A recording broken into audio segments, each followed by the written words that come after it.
దేవునికి స్తోత్రం కలుగును గాక. క్రీస్తునందు ప్రియమైన దేవుని సంగమా, మీ అందరికీ ప్రభు పేరిట వందనాలు తెలియజేస్తూ ఉన్నా. మరి దేవుని వాక్యాన్ని మనం 10 నిమిషాలు ధ్యానించుకుందాం. మరి ఈరోజు దేవుని యొక్క మందిరం ప్రారంభించాలని అనుకున్నాం, కానీ మరలా కర్నూలులో కేసులు ఎక్కువగా ఉండడం వల్ల కమిషనర్ గారి ఆదేశాల మేరకు కర్నూలులో ఎక్కడ కూడా మరి మందిరాలు తెరవకూడదని, ఏ ప్రార్థనాలయాలు కూడా తెరవకూడదు అనేటువంటి ఆదేశాలు జారీ చేయబడ్డాయి.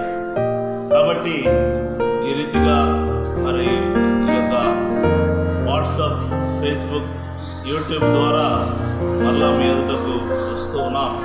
మీరు కూడా ప్రార్థన చేయండి. మీ ప్రార్థనలో జ్ఞాపకం ఉంచుకోండి. దేవుడు మందిరాలు త్వరగా ప్రారంభించబడినట్లుగా, దేవుడు సహాయం చేసేటట్లుగా ప్రతి ఒక్కరు కూడా మీ ప్రార్థనలో జ్ఞాపకం చేసుకుందాం.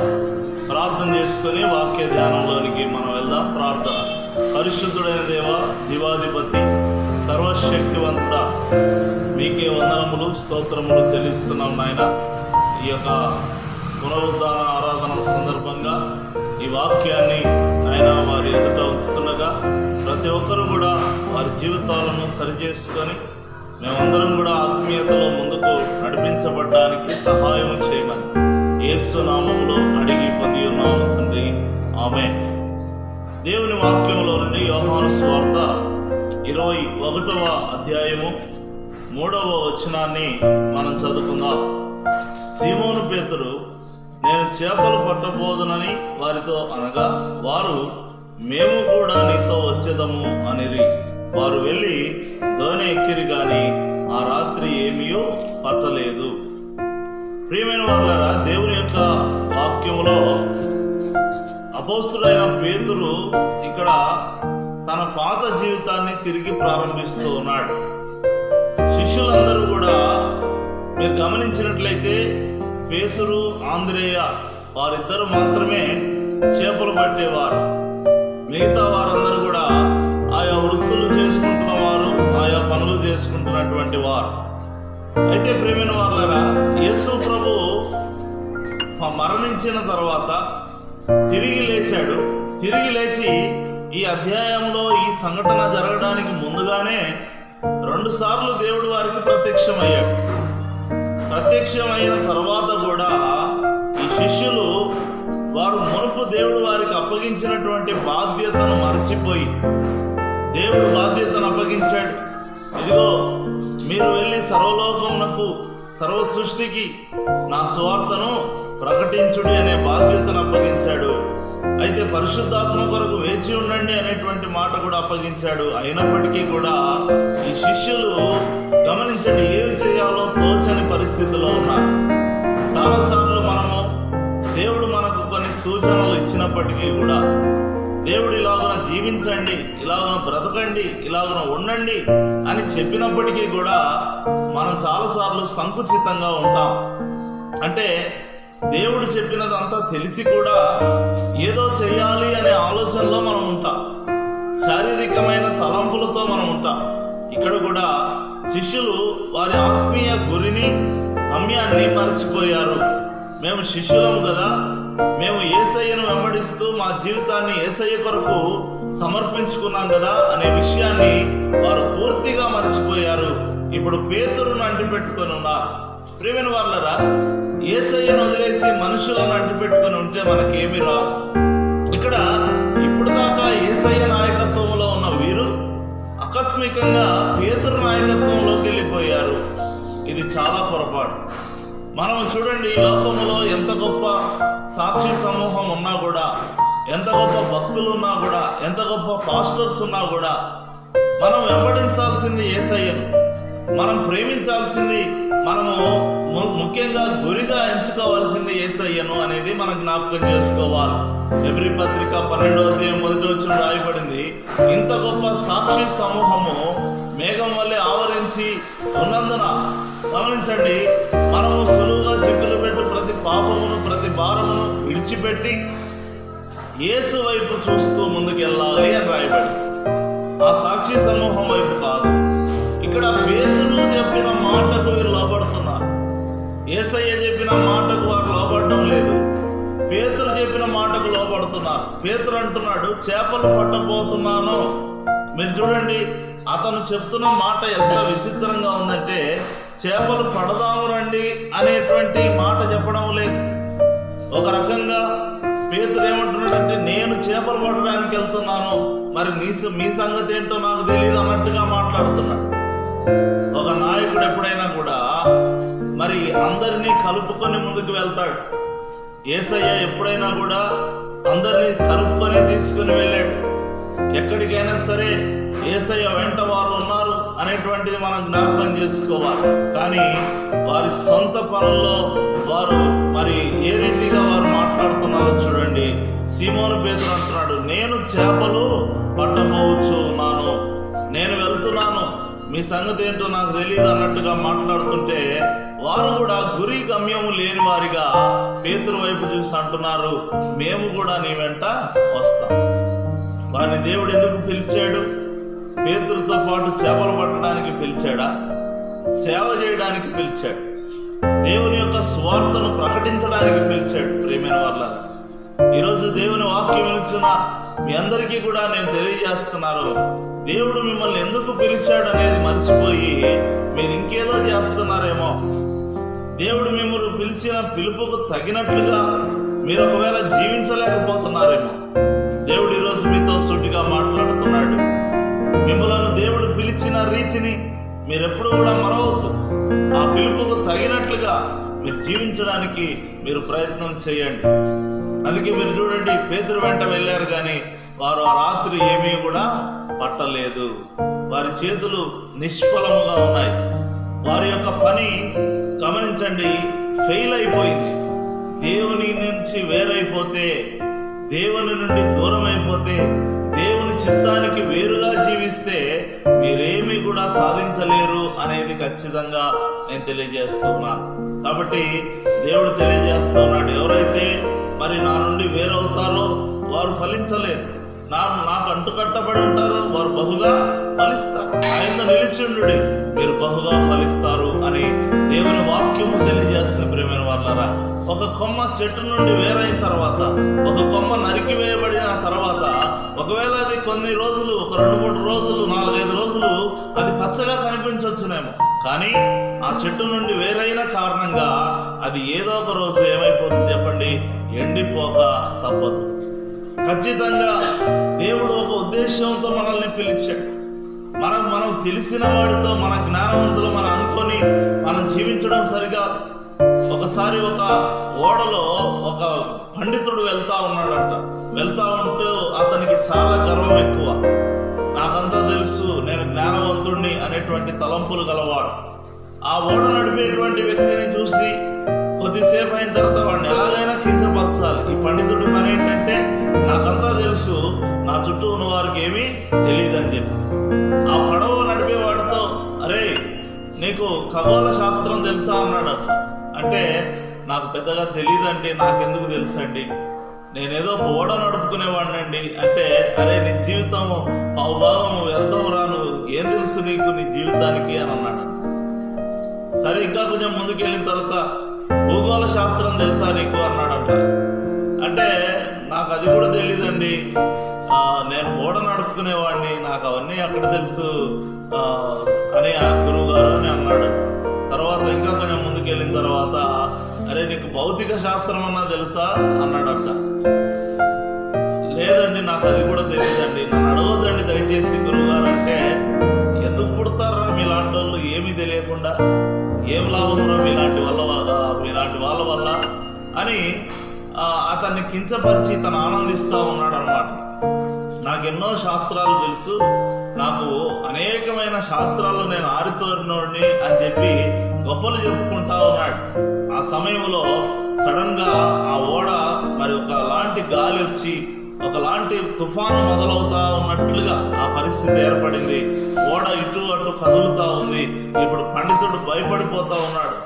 ఆ పండితుడు భయపడిపోతా ఉంటే ఆ యొక్క ఓడ నడిపేటువంటి వాడు ఆ పండితుని వైపు చూసి, ఆ గురువు గారు మీకు ఈత శాస్త్రం తెలుసా అన్నాడంట. అంటే నాకు తెలియదురా, అదేం శాస్త్రం కొత్తగా. అంటే ఇప్పుడు ఈ ఓడ కనుక మునిగిపోతే మీకు తెలియాల్సింది ఖగోళ శాస్త్రం కాదు, భూగోళ శాస్త్రం కాదు, ఇంకే శాస్త్రం కాదు, మీకు తెలియాల్సింది ఈత శాస్త్రం తెలియాలి అన్నాడు. మీరు కొన్నిసార్లు ఆలోచన చేయండి, మన జ్ఞానము నిష్ఫలమైపోతుంది. పేతురు ఈజ్ ద బెస్ట్. గమనించండి, ఒక గొప్ప జాలరి, ఒక గొప్ప ఓడలో చేపలు పట్టడంలో ఎక్స్పీరియన్స్డ్ పర్సన్. ఎక్కడ వలయాలో, ఎక్కడ చేపలు పడతాయో అతనికి బాగా తెలుసు. కానీ ఒక్కసారి ఫెయిల్ అయిపోయాడంటే అది దేవునికి వేరవడం వల్ల. ఈనాడు ఈ లోకంలో నీకు చాలా జ్ఞానం ఉంది, కాదనడం లేదు. ఈ లోకంలో నువ్వు ఏదైనా సాధించగలవు అనేటువంటి గొప్ప టాలెంట్స్ నీకు ఉండిండొచ్చు. కానీ దేవునికి వేరైతే మాత్రం ఆ టాలెంట్ పనిచేయదు. దేవునికి వేరే వెళ్ళిపోతే మాత్రం ఆ జ్ఞానం పనిచేయదు. ప్రియమైన వాళ్ళ, ఈరోజు మీరు ఆలోచన చేయాల్సిందే. దేవుడు మీతో మాట్లాడుతూ ఉన్నాడు. పేతురు చేసినటువంటి పొరపాటు, శిష్యులు చేసినటువంటి పొరపాటు మీరు దయచేసి చేయవద్దు. దేవునికి వేరుగా జీవించవద్దండి. దేవుని అంటిపెట్టుకొని ఉండండి. ఈ అపాయకరమైన దినాల్లో దేవుని అంటిపెట్టుకొని ఉండాలి. ఇదే అధ్యాయంలో మరి పేతురును దేవుడు ఒక మాట అంటాడు. ఇదిగో పేతురు, నీకు యవన కాలం ఉందని చెప్పి నడుము కట్టుకొని నీ ఇష్టం వచ్చినట్టు తిరుగుతున్నావు కదా. అంటే చేపలు పట్టాలనుకుంటున్నావు, సేవను వదిలేసావు, మరి గొర్రెను వదిలేసావు, గమ్యాన్ని వదిలేసావు. కానీ గుర్తుపెట్టుకో, నీకు వృద్ధాప్యం రాబోతుంది. అప్పుడు నిన్ను ఎత్తి పట్టుకొని నీకు ఇష్టం లేని చోటికి నిన్ను తీసుకెళ్తారు అని తన భవిష్యత్తు గురించి దేవుడు ప్రవచనం చెప్పాడు. అప్పుడు పేతురు ఒక మాట అన్నాడు, అయ్యా సరే నా సంగతి వదిలేసేయండి, మరి నా గురించి మీరు చెప్పేశారు, మరి ఇదిగో ఇతని సంగతి ఏంటి అని యోహాను, అంటే యేసయ్య ప్రేమించిన శిష్యుడైన యోహాను వైపు చూపించి ఆ యొక్క పేతురు అడుగుతా ఉన్నాడు. అప్పుడు యేసయ్య ఏమన్నాడో తెలుసా? అతడు నేనొచ్చు వరకు కూడా సజీవంగా ఉంటే నీకేం బాధ అన్నాడు. అంటే అర్థం ఏంటంటే అతడు సాధారణమైన మరణాన్ని పొందుతాడు, అతన్ని ఎవరు కూడా చంపరు అని దేవుడు చెప్పేశాడు అక్కడ. ఎందుకు అలాగా? ఇప్పుడు పేతురేమో సిలువ వేయబడ్డాడు, అంటే తలకిందులుగా సిలువ వేయబడ్డాడు. ఇలాగ శిష్యులందరూ కూడా ఏదో రకంగా చంపబడ్డారు. కానీ యోహాను చంపబడలేదే. యోహాను సహజ మరణం పొందాడు. సహజ మరణం అంటే వయసంతా వృద్ధాప్యంలోకి వచ్చి ఇక ఆయుష్కాలం అంతా అయిపోయిన తర్వాత నిండు వృద్ధాప్యం వరకు బ్రతికి చనిపోయాడు. దానికి కారణం ఏంటో అని మనం ఆలోచిస్తే శిష్యులందరిలో, మీరు బాగా వినండి, శిష్యులందరిలో యేసయ్యను అంటి పెట్టుకొని జీవించిన ఒకే శిష్యుడు యోహాను. ఈరోజు నీ జీవితం బాగుండాలంటే, నీ జీవితం అపాయమునకు లోనవ్వకూడదంటే, మన జీవితంలో దుష్టుడు మనల్ని, గమనించండి, భయంకరమైనటువంటి శోధనల గుండా తీసుకొని వెళ్ళకూడదంటే మనం ఏం చేయాలంటే యేసయ్యను ఆనుకొని జీవించాలి. యెషయా గ్రంథంలో 26వ అధ్యాయం 3వ వచనం కనుక మీరు చదివితే, ప్రేమైన వాళ్ళరా, దేవుని వాక్యం సెలవిస్తూ ఉంది, ఎవరి మనస్సు దేవుని మీద ఆనుకుంటుందో వారిని పూర్ణ శాంతి కలవానిగా నేను చేస్తాను. దేవుని అంటిపెట్టుకొని జీవించడం, దేవుని ఆనుకొని జీవించడం. ఈ పేతురు, ఈ శిష్యులు అలాంటి పని చేయలేకపోతూ ఉన్నారు. ఇక్కడ చాలా విలువైనటువంటి విషయాలు ఉన్నాయి ప్రేమైన వాళ్ళారా. యేసు ప్రభు వచ్చినప్పుడు వారు గుర్తుపట్టలేదు అని రాయబడింది. మీరు కింద వచనంలో, మీరు తర్వాత చదవండి 4వ వచనంలో, ఆయన యేసు అని శిష్యులు గుర్తుపట్టలేదు. అంటే మీరు చూడండి, వారు తమ నేత్రాలు, ఆత్మీయ నేత్రాలు మరలా ఏమైపోయింది? గుడ్డితనము వచ్చేసింది. ఒకప్పుడు శిష్యులే. మీరు కూడా కొన్నిసార్లు ఎలా అయిపోతామంటే, మనం మంచి ఆత్మీయులమే, ఒకప్పుడు ఏదో వాక్యం వినేసి బలంగా నిర్ణయాలు తీసుకున్న వారమే. ఇక నుంచి నేను ప్రార్థనా పరులుగా ఉంటాను, ప్రార్థనా పరుడుగా ఉంటాను, దేవుని బిడ్డగా జీవిస్తాను, ఇక నుంచి అబ్బో నేను ఇలా జీవిస్తాను, అలా జీవిస్తానని మనము గొప్ప నిర్ణయాలు తీసుకున్న వారమే. కానీ మళ్ళీ తిరిగి ఎట్లాంటి స్థితికి వచ్చేసారండి? యేసయ్యను గుర్తు కూడా పట్టలేనంత. గుర్తుపట్టకుండా ఎవరు ఉంటాం మనం? ఎప్పుడో చూసిన వాళ్ళు ఎదురయ్యారనుకోండి, వాళ్ళను మనము గుర్తుపట్టలేము కదా. వాళ్ళు అంటారు, ఇదిగో బాగున్నావా అంటారు. అంటే బాగున్నామండి అని ఒక వెకిలి నవ్వు నవ్వి, అంటే పిచ్చి నవ్వు అనమాట. అది నిజమైన నవ్వు కాదు, వాడు ఎవడో మనకు తెలియదు.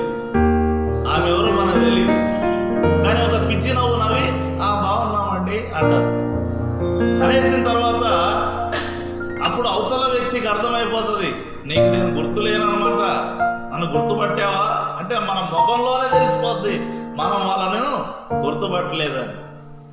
యేసయ్యను గుర్తుపట్టలేదంటే ఎంత దూరస్తులైపోయారండి, ఎంత దూరస్తులైపోయారు. ఒకప్పుడు యేసయ్యతో కలిసి నడిచి, కలిసి తిరిగి, కలిసి సహవాసం చేసిన వీరు ఇప్పుడు యేసయ్యను ఏం చేయలేకపోతున్నారండి, గుర్తుపట్టలేకపోతున్నారు.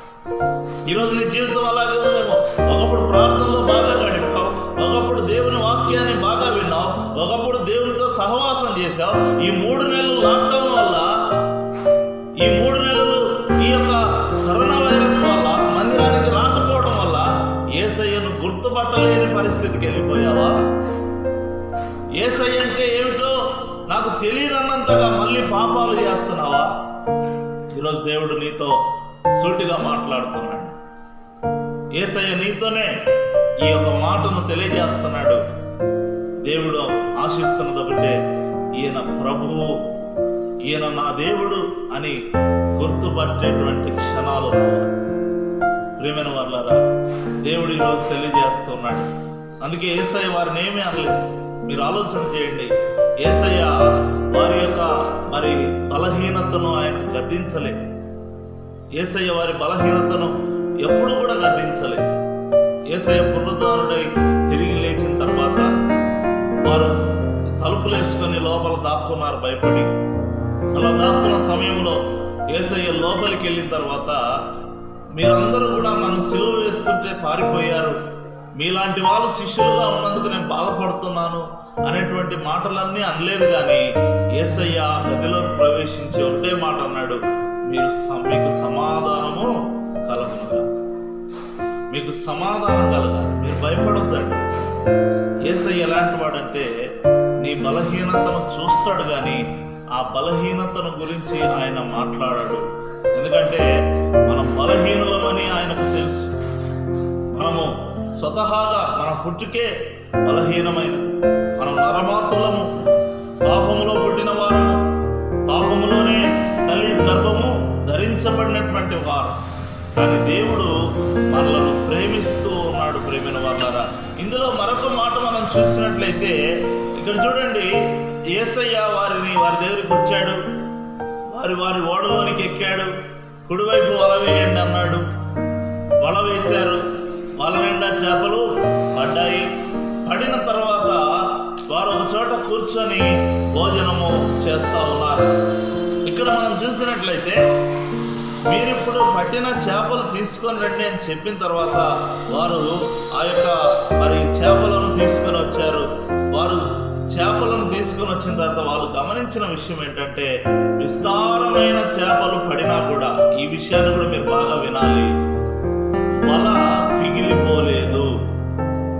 వల పిగిలిపోలేదు. ఇంతకు ముందు మీరు మనం గమనిస్తే, ఇంతకు ముందు యేసయ్య అదే పేతురు ఓడలో అదే వలలో చేపలు పట్టించినప్పుడు ఆ వల ఏమైందప్పుడు, ఇంతకు మునుపు పిగిలిపోయింది. కానీ ఇప్పుడు ఆ వల పిగిలిపోలేదు, ఆ వలకు డ్యామేజ్ అవ్వలేదు. మీరు ఆలోచన చేయండి, ఎందుకు ఇలా చేశాడు ప్రభువు? ఆ వల ఎందుకు పిగిలిపోలేదంటే, దేవుని ఉద్దేశం ఏంటంటే, ఆ వల పిగిలిపోయినందుకు నువ్వు సేవకు రావడం కాదు, ఆ వల చెడిపోయినందుకు నువ్వు సేవకు రావడం కాదు. ఇదిగో నీ వల బాగానే ఉంది, నీ ఓడ బాగానే ఉంది, నీకు చేపలు కూడా వచ్చేసాయి, అయినా కూడా నువ్వు సేవకు వస్తావో రావో, ఇది దేవుని పరీక్ష. అందుకే దేవుడు ఆ వలకు డ్యామేజ్ అవ్వనివ్వకుండా చేపలు నిండుగా పెట్టేసి అంతా భోజనం జరుగుతున్న సమయంలో యేసయ్య వారందరికీ కూడా రొట్టెను పంచిపెట్టి, చేపలను పంచిపెట్టి తర్వాత పేతురును అడుగుతా ఉన్నాడు, నీవు నన్ను ప్రేమిస్తున్నావా? అయితే నా గొర్రెలను మేము. మీరు గమనించండి, ఆ ఓడను చెడగొట్టలేదు, ఆ వలను చెడగొట్టలేదు, తన పనిని చెడగొట్టలేదు, తన పనిని సక్సెస్ చేశాడు. అంటే ఎందుకురా చేపలు పడుతున్నావు, నిన్నెందుకు పిలిచానురా, నిన్నెందుకు పిలిచాను, నువ్వేం చేస్తున్నావు, నీ పని నువ్వు చూసుకుంటావా అని అనలేదండి. వెళ్ళి ఆ చేపలు పడేలా సహాయం చేశాడు. ఆ చేపలు పడుతుంటే తిట్టలేదు, గద్దించలేదు. ఆ చేపలు పడేలా చేశాడు. రాత్రంతా పడని చేపలు యేసయ్య వచ్చి పడేలా చేశాడు. దేవుడు ఎప్పుడు కూడా నువ్వు చేసే పనిని గౌరవిస్తాడు, నువ్వు చేసేటువంటి పనిని గౌరవిస్తాడు. కానీ యేసయ్యకు నువ్వు విలువ ఇవ్వాలి. తిట్టలేదు, ఎందుకు చేపలు పడుతున్నావు, ఎందుకు మళ్ళీ వల జోలికి వెళ్ళావు అని గద్దించలేదు. కానీ నీకు అప్పగించిన పని ఏమిటి, నువ్వు చేస్తున్న పని ఏమిటని దేవుడు తనకు తానే గుర్తు చేసుకునేలా చేశాడు. అందుకే మీరు చూడండి, చేపలు పట్టేటువంటి సమయంలో యేసయ్య ఈయన ప్రభువు అని గుర్తుపట్టంగానే పేతురు దిగంబరి అని తెలుసుకొని, తన పైబట్ట లేనివాడని తెలుసుకొని నీళ్ళలోకి దూకాడంట. పేతురు ఎంత విచిత్రంగా మారాడంటే, మీరు గమనించండి, మునుపు చేపలు పట్టేటప్పుడు ఏ వేషంలో ఉన్నాడో అదే పాత వేషానికి వెళ్ళిపోయాడు. అదే పాత వేషానికి. పైబట్ట అంటే యాజకుడు ధరిస్తాడు, లేదా ఒక మంచి సేవకుడు ధరిస్తాడు. ఆ బట్టను తీసేశాడు. ఇక సేవకుడు కాదు కదా, పాస్టర్ పని వదిలేశాడు కదా.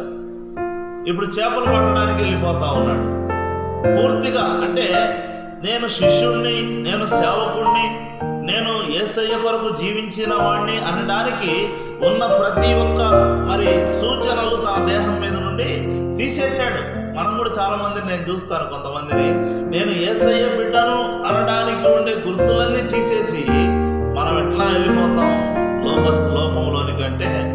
ఈమె కూడా లోకస్తురాలే, బాగా బొట్టు పెట్టుకుంది, చక్కగా లోకస్తురాల్లాగా రెడీ అయినాడు. వీడి హెయిర్ స్టైలు, వీడి డ్రెస్సు బాగా కరెక్ట్గా లోకానికి సరిపోయేలా ఉన్నది అన్నట్లుగా మన వేషం కూడా మార్చేస్తాం. పేతురు కూడా ఏం చేశాడో తెలుసా, వేషాన్నే మార్చేశాడు. మీరు ఆలోచన చేయండి. అందుకే తాను సముద్రంలోకి దూకాడు, ప్రభు ఎదుట ఉండలేకపోయాడు. మీరు తర్వాత చదవండి ఆ వచనాలన్నింటినీ కూడా. ప్రభు ఎదుట ఉండలేక సముద్రంలోకి దూకాడు. సముద్రం అంటే లోకం. నీవు వేషాన్ని మార్చేస్తే, దేవుని బిడ్డగా నువ్వు జీవించలేకపోతే నువ్వు ప్రభు ఎదుట నిలబడలేవు, లోకంలోకి కలిసిపోతావు, లోకస్తుడిగా మారిపోతావు. పేతురు చేసిన పని సముద్రంలోకి దుంకేశాడు. ఈరోజు నువ్వు దిగంబరి అయిపోతున్నావేమో, లోకములో కలిసిపోతున్నావేమో, ప్రభు ఎదుట నిలబడలేని స్థితికి వచ్చేసావేమో. ఈరోజు దేవుడు నీతో సూటిగా మాట్లాడుతూ ఉన్నాడు. ప్రేమైన సహోదరి సహోదరులారా, తల్లులారా, మీ అందరికీ కూడా నేను తెలియజేస్తున్నాను, ఈ అపాయకరమైన దినాల్లో ప్రభువును అంటిపెట్టుకొని మనం జీవించాలి. లేకపోతే చాలా ప్రమాదం వచ్చి ఉంది. మీరు అనుకుంటున్నారేమో ఏం కాదులే అని. మన విచిత్రమైన విషయం ఏంటంటే అండి, మన దేశము ప్రపంచంలో కరోనా వైరస్లో 4వ స్థానంలో ఉందండి. కానీ మన పిచ్చి నమ్మకం ఏంటంటే, ఇదిగో నేను కూరగాయలు కొంటున్నాను కాబట్టి నేను కొనే కూరగాయల మీద కరోనా వైరస్ లేదు, నేను కొంటున్నాను కాబట్టి నాకు అమ్మేవాడికి కరోనా వైరస్ లేదు, ఇదిగో వీళ్ళు నాకు తెలిసిన వాళ్ళు కాబట్టి వీళ్ళకు వైరస్ లేదు, నాకు వైరస్ లేదు. ఇది మన పిచ్చి నమ్మకం. చెప్పలేం కదండి.